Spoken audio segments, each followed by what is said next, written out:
Hi mga kaibon! Welcome back po sa channel natin, Ibon at Iba pa. Sa mga hindi pa po pala nakasubscribe dyan, ano pang hinihintay nyo? Subscribe na po kayo at pakihit na rin po yung notification bell para updated po kayo sa mga bagong videos na ina-upload natin every week.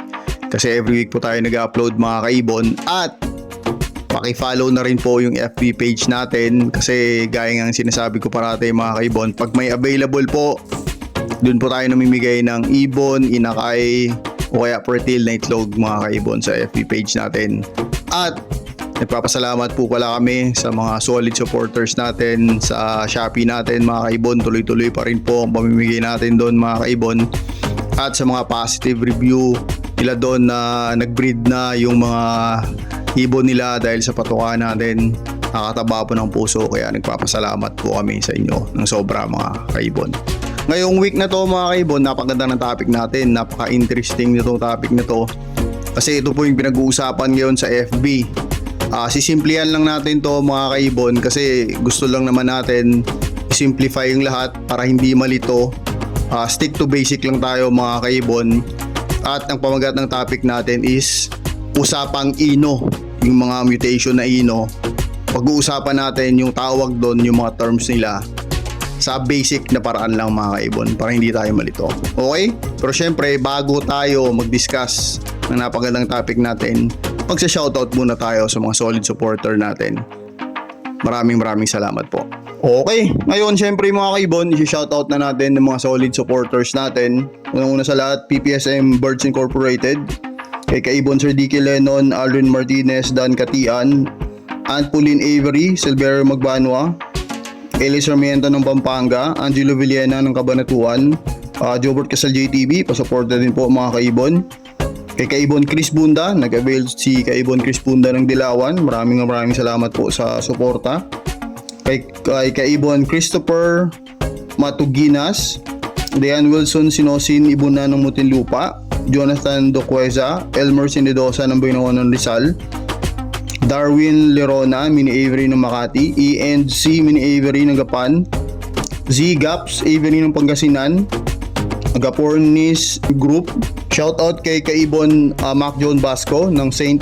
Bernard Leyte, Mariano Bariano, Kalaban Mini Avery, Cap Agro ng Lona, La Union, KJ Mini Avery ng Samar, Dayor Avery ng Northern Pangasinan, Jaideth Ibunan ng Taguig, Guadalupe, Tatay Jun, kay Kaibon Rica Mandanas, Jeffrey Mercado, Rachel Mercado, John Mael Mercado, Akiro Jacob Mercado.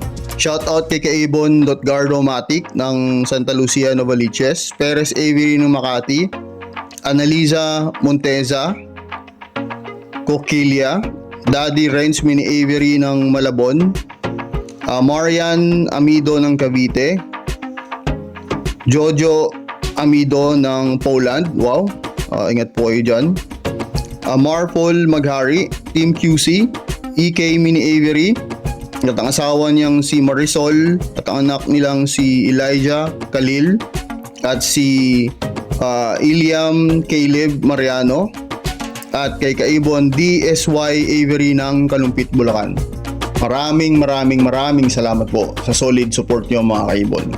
Okay mga kaibon, ngayon syempre pag-uusapan na natin yung napakagandang topic natin, usapang ino. Kasi trending to online ngayon, at pag-uusapan natin para maklaro. At back to basic lang tayo mga kaibon, para simple lang, para madaling maintindihan. Okay? Bago tayo magsimula mga kaibon, nagpapasalamat po tayo sa nag-comment sa YouTube account natin, sa YouTube channel natin na naging successful na daw yung breeding niya dahil gumamit siya ng patukan natin. Na-appreciate po natin yan. Salamat po sa suporta kaibon. Maraming salamat. Okay, ngayon mga kaibon, syempre i-discuss na natin to, mabilisan lang mga kaibon. At para malinawan po tayong lahat, napakasimple lang po kasi naman yung ang ino na yan mga kaibon eh. Wag lang nating komplikaduhin, simplihan lang natin mga kaibon. Okay, bisa natin sa albino. Itong albino na to mga kaibon, mapa normal albino, mapa opa man to. Pag sinabing albino kasi mga kaibon, simple lang, yung genetics nun is blue Ino, mga kaibon. Napakasimple lang, di ba? Albino, Blue Ino siya. Ganun lang po kasimple. Sunod is Lutino. Sabi ko nga, mapa-normal, mapa-opa man ang Lutino na to. Napakasimple lang din, mga kaibon. Pag sinabing Lutino, opa o Lutino normal, Green Ino lang po yun, mga kaibon. Yung genetics nun, galing sa green. Ganun lang po kasimple, mga kaibon. Huwag na natin lutuin yung sarili natin. Yun lang po yun. Kasi mapa-newbie, mapa-veterano, minsan nalilito pa. Okay? Susunod is Crimino. Crimino Opa o Crimino normal o split Opa Crimino, ganun pa rin yun. Napakasimple lang. Par Blue Ino yung genetics nito, mga kaibon. Okay? Galing sa Par Blue yung genetics nito o ang genotype nito, mga kaibon. Kasi minsan nakakalito, di ba, yung phenotype sa Lutino. O bakit galing sa green? Dilaw naman siya, di ba? Kaya yun, baka doon yung iba nalilito. Okay? Bago natin i-discuss yung susunod is check muna natin yung mga acronyms na yung ginagamit kasi madami tayong nakakita. B1, B2, B1, tapos Blue o B2. Parang ano kaya mga meaning nun? Sa B1, B2, mga kaibon, napakasimple lang. Pag sinabi nilang B1, B2, sana sinabi nilang nila Par Blue para tapos na yung usapan. Para hindi na tayo malito, di ba? Par Blue, tapos na. Hindi na nilagyan ng B1, B2. Di ba? Yung susunod is Blue o Blue 1. Yung Blue 1, pag sinabi kasing Blue 1 o B1, yun po yung Blue. Blue lang pong meaning nun, mga kaibon. Huwag na tayong malito. Pag sinabing B1, Blue lang po yun, mga kaibon. Okay? Pero syempre, yun yung ginagamit ng karamihan ngayon. Kaya minsan, yun na lang din sinusunod natin kasi baka yun yung mabilis maintindihan. Kasi baka pag ginamit natin yung old school, baka mas malito pa kasi medyo hindi na nagagamit. Pero yung meaning nun, parehas lang yun. Susunod, mga kaibon, is B2 o Blue. Pag sinabi kasing Blue, mga kaibon, isa lang ibig sabihin nun, throwback Par Blue lang po yun, mga kaibon. Pero ang tamang ID talaga nun, mga kaibon, is possible Blue o possible B2. Kasi hindi pa naman po na test breed.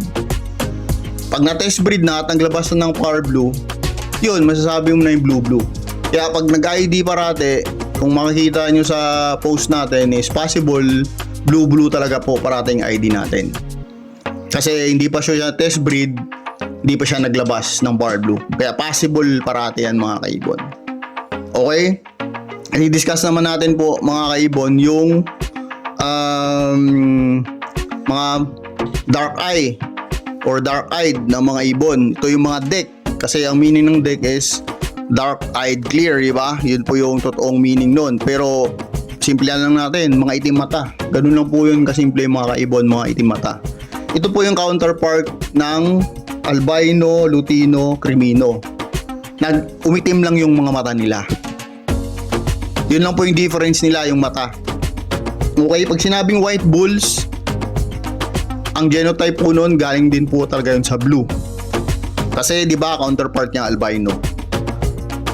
Ang yellow bulls, counterpart niya lutino. Kaya tinatawag din siya deck green. Pag nag-visual, green ino. Pag nag-red eye. Pag nag-black eye, deck or dark-eyed na green. Yun na po yung genotype nun. Okay, mga kaibon. Pag tinabi namang Dicino, ito naman yung counterpart niya, di ba, yung Crimino. Siyempre, deck Par Blue din siya. Okay, kasi simple lang eh, blue, green, tsaka Par Blue. Doon lang din naman po yung umiikot yung tatlong yun, mga kaibon.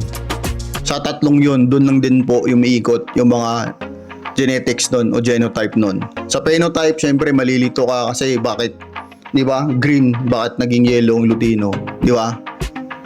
Kasi mga combination na po yan, mga kaibon. Pero wag na natin lituin sarili natin doon. Yun na po, napakasimple lang po noon, mga kaibon. At ito po yung may didiscuss lang ako sa inyo, mga kaibon. Saglit lang to, mga kaibon. Tungkol po sa Aqua, mga kaibon. Tungkol po sa Aqua. Kasi may Aqua po tayo dyan, mga kaibon. Back to back Aqua po siya, ang parents niya. Pero naglabas po siya ng hindi Aqua. Ano kayang magiging ID nun, mga kaibon? Sa palagay nyo, ano kayang magiging ID nun, mga kaibon? Sa ngayon, mga kaibon, honestly, hindi pa po tayo 100% kung ano magiging ID nun, mga kaibon. Bakit ko nasabi na hindi pa tayo 100%, mga kaibon? Kasi po, hindi pa natin na test breed, mga kaibon. Kasi baka may magsabi na naman dyan na negative na yan. Kasi yun yung nababasa nila, yun yung naririnig nila sa ibang mga breeder. Tatalunin pa rin po yun. Kahit gaano ka pagkagaling magbasa o mag-interpret yan, tatalunin pa rin po yun ng experience. Tatalunin pa rin po yun kung ikaw na talaga ang naka-experience po nun, ng actual experience, mga kaibon. Bakit natin nasabi, mga kaibon, na hindi pa tayo accurate, di ba? Kasi hindi pa natin na-test breed. Kasi naniniwala po tayo, mga kaibon, na saan mapupunta yung genetics ng parents nun? Back to back Aqua, tas nag-anak ng hindi Aqua. Saan mapupuntang genetics nun? Saan mapupuntang genes ng parents nun? Mababaliwala lang ba? Pero hindi natin masasabi na split siya. At hindi rin natin masasabi na possible siya. Kasi sa green lang po nangyayari yon. Sa green series lang po nangyayari yon. Yung anak nila, Crimino. Kaya ang maganda dito, mga kaibon, iti-test breed talaga para masabi natin yung totoong ID ng ibon at malaman din natin baka kumakarga din ng Aqua pag nag-anak ng hindi Aqua, basta yung parents back to back, di ba? Kasi grabe, nakakaano to, mga kaibon, nakakagulat na yung parents is back to back Aqua tapos naglabas ng hindi Aqua. Parang hindi siya normal. O baka ito na yung hinahanap nila, nakasagutan na totoong itsura ng Aqua, yung parang gano'n. Pero alam ko hindi pa, mga kaibon. I-test breed natin to, mga kaibon. At syempre, update po natin kayo kung ano yung kalalabasan nito, mga kaibon. Para po, sa kalaman ng lahat, base sa experience natin. Hindi po base sa nabasa natin o hindi po base sa narinig natin. Ibabase po natin sa totoong karanasan natin bilang breeder. Hindi po sa nabasa at narinig, mga kaibon. Kasi parati naman natin sinasabi yun, mga kaibon. Bago natin ipalabas yung patoka o kung ano man, mga kaibon, o ano man sinasabi natin sa inyo, sinusubukan natin dito sa ibonan natin, mga kaibon. Kasi pag pumalpak, syempre, sino masisisi? Tayo masisisi nun, mga kaibon. Pero syempre, bago natin gawin yun, mga kaibon, pag pumalpak man, tayo na una. Ako po na una pumalpak, mga kaibon, bago kayo. Kasi sinubukan na po natin dito, mga kaibon. Okay? Pag may comment po kayo, mga kaibon, suggestion, comment down below lang po, mga kaibon. At sana po nag-enjoy kayo sa munting topic natin na napakaganda about Ino, mga kaibon. See you next time po. God bless po sa pamilya nyo, sa mga minamahal nyo sa buhay. Ibon at Ibawa po. Maraming salamat.